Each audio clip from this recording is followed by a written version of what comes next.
সেলিনা হায়াৎ আইভী পড়েছেন মামলার চক্করে। তিনি নারায়ণগঞ্জ সিটি কর্পোরেশনের সাবেক মেয়র এবং আওয়ামী লীগের রাজনীতির সঙ্গেও যুক্ত। তার জামিন হয় বারবার, কিন্তু মুক্তি মেলে না। কেন? এ নিয়ে আজকের নির্বাচিত খবর রয়েছে। আমি আব্দুল্লাহ আল হুসাইন, আর আমার সঙ্গে যোগ দিচ্ছেন প্রথম আলোর head of politics and crime Tipu Sultan. স্বাগত আপনাকে নির্বাচিত খবরে। ধন্যবাদ আলী। কীভাবে আজ আমাদের ছাপা পত্রিকায় এবং অনলাইনেও সংবাদটা এসেছে।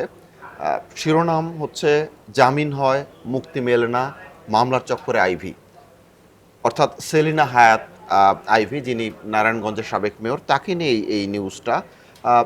এখানে যে বলা হচ্ছে যে তিনি জামিন পাচ্ছেন কিন্তু মুক্তি মিলছে না, আমার প্রশ্ন হচ্ছে কেন মিলছে না? এবং এখানে একটি শব্দ ব্যবহার হয়েছে মামলার চক্করে আইভী। এখানে মামলার চক্করটা আসলে কি? ধন্যবাদ। আপনি জানেন যে সেলিনা হায়াৎ আইভী উনি নারায়ণগঞ্জের অত্যন্ত জনপ্রিয় মেয়র ছিলেন, একাধিকবার মেয়র হয়েছিলেন। তো উনি গত 5 আগস্ট গণ অভ্যুত্থান পরবর্তী সময় আওয়ামী লীগ সরকারের পতনের পর আপনি জানেন সারা দেশে অনেকেই গ্রেপ্তার হয়েছেন। এর মধ্যে সেলিনা হোসেন আইভী গ্রেপ্তার হয়েছিলেন গত বছর, ঠিক 1 বছর আগে 9 মে। গ্রেপ্তারের পর তাকে একসঙ্গে 5টি মামলায় গ্রেপ্তার দেখানো হয়। তাকে গ্রেপ্তারের সময়ও কিন্তু ওখানে অনেক হট্টগোল হয়েছিল। অনেক মানুষ, তার অনুসারীরা পুরো বাসা ঘেরাও করে রেখেছিল, পুলিশকে অবরুদ্ধ করে রেখেছিল। পরে ভোরবেলায় গিয়ে পুলিশ তাকে দিয়ে বের হয়, সেখানেও অনেক হট্টগোল হয়। তারপরে ওনাকে 5টি মামলায় গ্রেপ্তার দেখানো হয়, সবগুলোই জুলাই আন্দোলন কেন্দ্রিক মামলা। সেই মামলায় উনি অধস্তন আদালতে জামিন চান, জামিন পাননি। পরবর্তীতে উনি হাইকোর্টে এসে সেগুলো জামিন পান।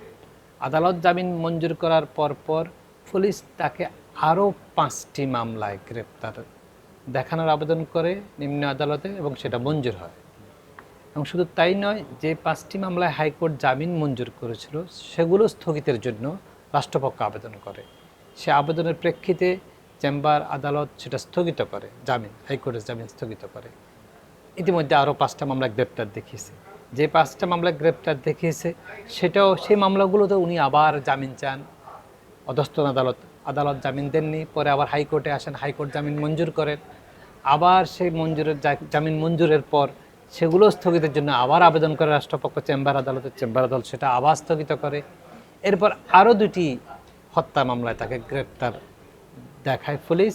সেই 2টি মামলা আবার একইভাবে নিম্ন আদালত হয়ে উচ্চ আদালতে আসার পর জামিন মঞ্জুর করে, এবং সে জামিনও স্থগিতের জন্য রাষ্ট্রপক্ষ আবার আবেদন করে চেম্বার আদালত এগুলো স্থগিত করে সবগুলো বিষয় আপিল শুনানির জন্য আপিল বিভাগে পাঠায়। এমনকি এটাকে আমরা বলছি মামলার চক্কর। মামলা গ্রেপ্তার করে, আবার জামিন হয়, নতুন মামলা দেখায়, সে জামিন হয়, সেটা স্থগিতের আবেদন করে। এই চক্করে মূলত গত 1 বছর ধরে উনি সেখানে এই মামলা কেন্দ্রিক ঘুরছেন, জেল খাটছেন, জামিন হচ্ছে, বেরোতে পারছেন না। আবার এইদিকে মামলার তদন্তও শেষ হয় না।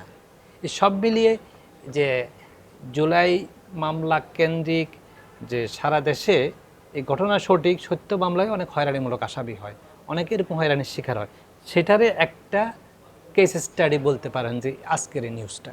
আচ্ছা, তাহলে সব মিলিয়ে মামলা হচ্ছে তার 12টা মামলার কথা সম্ভবত এসেছে আমাদের সংবাদে, যেগুলোতে তাকে গ্রেপ্তার দেখানো হয়েছে। এই মামলাগুলো কি সবগুলোই জুলাই আন্দোলন কেন্দ্রিক? আর এই সবগুলোতে কি সেলিনা হায়াৎ আইভীকে আসামি করা হয়েছে? এখানে তার নাম এসেছে? একটা মামলা আছে, সেটা জুলাই আন্দোলন কেন্দ্রিক নয়। সেটা হচ্ছে ওনাকে যেদিন গ্রেপ্তার করা হয় সেদিন ওনার অনুসারীরা পুরো ওনার বাড়ি পুলিশ সব ঘেরাও করে অবরুদ্ধ করে বিক্ষোভ করেছিলেন, সেখানে হট্টগোল হয়েছিল। সেই ঘটনায় পুলিশের সরকারি কাজে বাধা দেওয়ার অভিযোগে একটা মামলা করে। সেই মামলা, এই একটা মামলা পুলিশ বাদী হয়ে জুলাই কেন্দ্রিকের বাইরে। বাকিগুলো জুলাই আন্দোলন কেন্দ্রিক মামলা। এর মধ্যে 2টা আছে হত্যা প্রচেষ্টা মামলা, একটা, আর বাকিগুলো হচ্ছে হত্যা মামলা। আর এখানে এই মামলাগুলোর বাদীরা যারা, তাদের মধ্যে আমরা 3জন বাদী যে আর এখানে বলে রাখা ভালো, 12টা যে মামলা, সে সবগুলো তিনি আসামি নন। শুধুমাত্র প্রথম যে 5টি মামলায় ওনাকে গ্রেপ্তার দেখালো শুরুতে, সেগুলোতে উনি এজাহারভুক্ত আসামি। বাকি মামলাগুলোর এজাহারে ওনার নাম নেই। পুলিশ আবেদন করে আদালতের মাধ্যমে পুলিশ তাদেরকে গ্রেপ্তার দেখায় ওনাকে। আর যে 5টা মামলায় ওনার নাম আছে এজাহারে, সেই 5টা মামলার মধ্যে 3টা মামলার বাদীকে আমরা কথা বলতে সক্ষম হয়েছি, বাকি 2জনকে রিচ করা যায়নি। সে 3জনে বলেছেন যে তারা কেউ আইবির নাম বা কোনো আসামির নামে তারা এজাহারের উল্লেখ তারা দেননি। থানায় যাওয়ার পরে স্থানীয় কিছু রাজনৈতিক নেতা এবং পুলিশ কারা আসামির নামগুলো তারা দিয়েছে। বাদীরা আসামির নাম দেন নাই, তারা সেলিনা হোসেন হায়াতের আইবির নামও দেন না। তারা জানেন না কারা কেন কাকে আসামি দিচ্ছে, সেটাও তারা জানেন না। এর মধ্যে একজন তো উপরন্ত বলছে যে আমাকে ভাতার কার্ড দিবে, টাকা দিবে, এই প্রত্যাশায় আমি মামলা করতে রাজি হয়েছি। পরে তো আমি কিছুই পাই নাই, উপরন্ত নিজের টাকায় নিজের চিকিৎসা করিয়েছি। এরকম তথ্য এসেছে। আপনি রাজনৈতিক নেতাদের কথা বলছিলেন যারা মামলা মানে তাকে দিয়ে মামলা করেছে কিংবা এই মামলাগুলোতে নাম দিয়েছে। তো আমরা তো দেখেছি, আমার প্রশ্ন হচ্ছে যে তারা কারা, কোন রাজনৈতিক দলের নেতৃবৃন্দ, এবং এই যে আমরা আগেও দেখেছি যে জুলাই কেন্দ্রিক যত মামলা হয়েছে এগুলো নিয়ে মামলা বাণিজ্য হয়েছে। হ্যাঁ, ঠিক বলেছেন। এটা নিয়ে আমরা এই জুলাই আন্দোলন কেন্দ্রিক যে মামলা, সেই মামলাগুলোকে কেন্দ্র করে অনেককেই হয়রানিমূলক আসামি করা হয়েছে, মামলা বাণিজ্য হয়েছে। সেই মামলা বাণিজ্য নিয়ে আমরা একাধিক ইনডেপথ রিপোর্ট করেছি, অনেক উদাহরণ সহ। এখন এর বাইরেও প্রতিনিয়ত আমাদের কাছে অনেক অভিযোগ আসে, অনেক ভিকটিম আসে যারা হয়তো এই আন্দোলনের পক্ষে বিপক্ষে ছিল না, ব্যবসায়ী, পেশাজীবী, নানা শ্রেণী পেশা আছে, এমনকি পুলিশও আছে কেউ কেউ। এদেরকে আসামি করা হয়েছে।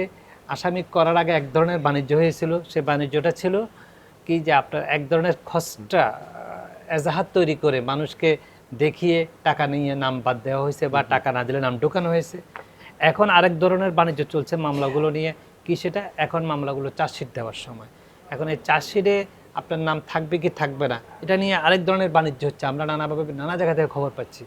আপনি যদি দেখেন জুলাই আন্দোলনের সবচেয়ে বেশি হত্যাকাণ্ড কোথায় হয়েছে? ঢাকায়, মামলাও বেশি ঢাকায়।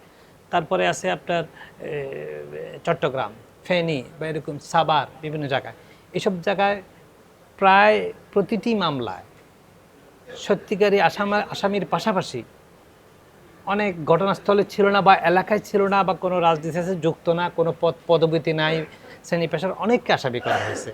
একই ব্যক্তিকে ঢাকা, চট্টগ্রাম, ফেনী বা যাত্রাবাড়ি, 3-4 জায়গায় একই ব্যক্তিকে একই দিন ঘটনা জড়িত আসামি করা হয়েছে। সেগুলো নিয়ে অনেক বাণিজ্য হয়েছে। সে বাণিজ্যের সকল তথ্য হয়তো আমরা প্রকাশ করতে পারিনি, কিন্তু আমরা ইতিমধ্যে প্রায় 2টা বড় রিপোর্ট করেছি এবং সে বাণিজ্য এখনও অব্যাহত আছে। যদিও আইবির ক্ষেত্রে আইবি মামলা বাণিজ্যের শিকার, এটা আমরা বলবো না। আইবিরটা হয়তো আইবির বোনের বক্তব্য আজকে আপনারা আমাদের পত্রিকায় দেখেছেন, ওর ছোট বোনের বক্তব্য, ওর আইনজীবীর বক্তব্য, ওদের ভাষ্য উনি রাজনৈতিক প্রতিহিংসার শিকার।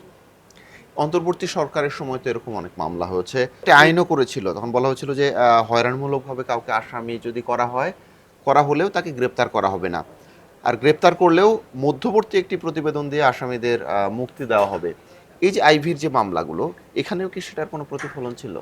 প্রথম কথা হচ্ছে, অন্তর্বর্তী সরকারের সময় যখন এই মামলা বাণিজ্যের বিষয়টা ব্যাপকভাবে আসে, তখন তৎকালীন পুলিশের যিনি প্রধান বাহরুল আলম, উনি নিজে বলেছেন, স্বরাষ্ট্র উপদেষ্টা বলেছেন, একাধিক উপদেষ্টা বলেছেন যে যদি এই যেসব হয়রানিমূলক আসামি কেউ থেকে থাকে তাদেরকে গ্রেপ্তার করা হবে না। কিন্তু তাদের কথা শুনে নেই, মাঠ পর্যায়ের পুলিশ অনেককে গ্রেপ্তার করা হয়েছে, কিংবা মাঠ পর্যায়ে ব্যক্তি স্বার্থে ব্যবসায়িক বিরোধের কারণে অনেকে মামলা দিয়ে তারাই পুলিশকে দিয়ে গ্রেপ্তার করিয়েছে। সেটা যেমন হয় নাই। আরেকটা ছিল, তখন বলা হলো যে হ্যাঁ, চার্জশিট হইতে অনেক সময় লাগে, তাহলে অন্তর্বর্তী প্রতিবেদন দিয়ে যারা হয়রানিমূলকভাবে যাদেরকে আসামি করেছে নির্দোষ, তাদেরকে অব্যাহতি দেওয়া হবে। 173-এর একটা নতুন ধারাও করা হলো। সে ধারায় কেউ কেউ নিষ্কৃতি পেয়েছে, তবে বেশিরভাগ ক্ষেত্রে হয় নাই। আইবির ক্ষেত্রে যদি বলি, সেখানে হয় নাই। যদিও আপনি আমাদের রিপোর্টে আজকে দেখবেন, সেখানে নারায়ণগঞ্জের পুলিশ সুপার বলছেন উনি নির্দোষ হলে তিনি অব্যাহতি পাবেন। কিন্তু বাস্তবে আমরা দেখছি আইবি বা এরকম আইবির বাইরেও অরাজনৈতিক অনেক ব্যক্তিত্বকেও দেখেছি, তারা আসলে নিষ্কৃতি পাননি এখন।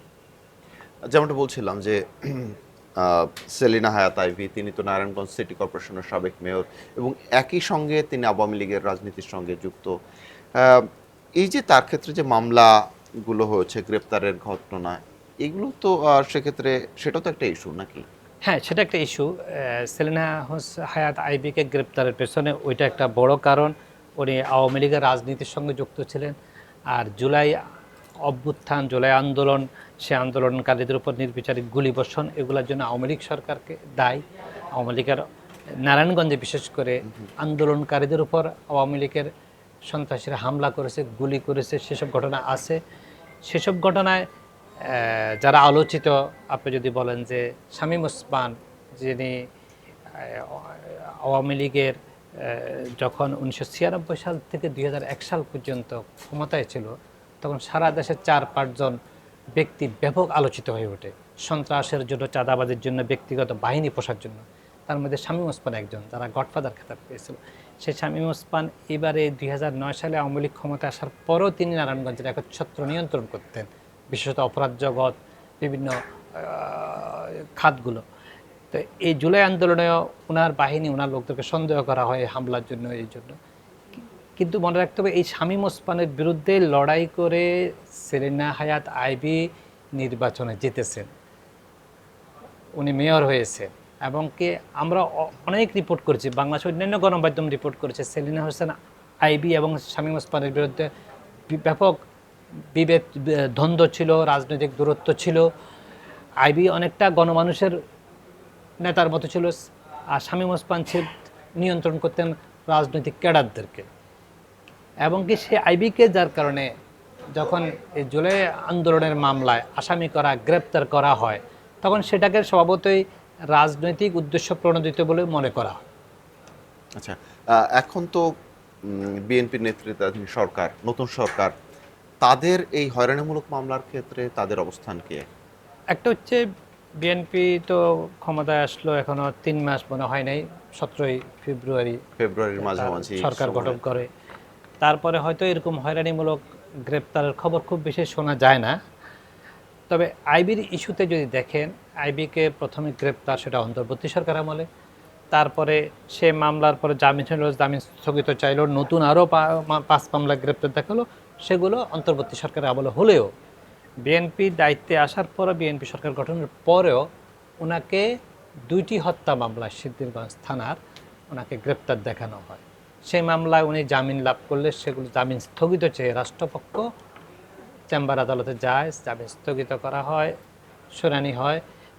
আজকেও ওনার প্রথম 5টা, তারপরের 5টা মামলা যেগুলো জামিন হওয়ার পর জামিন স্থগিত করা হয়েছিল, সেগুলো আজকে আপিল বিভাগে শুনানি ছিল।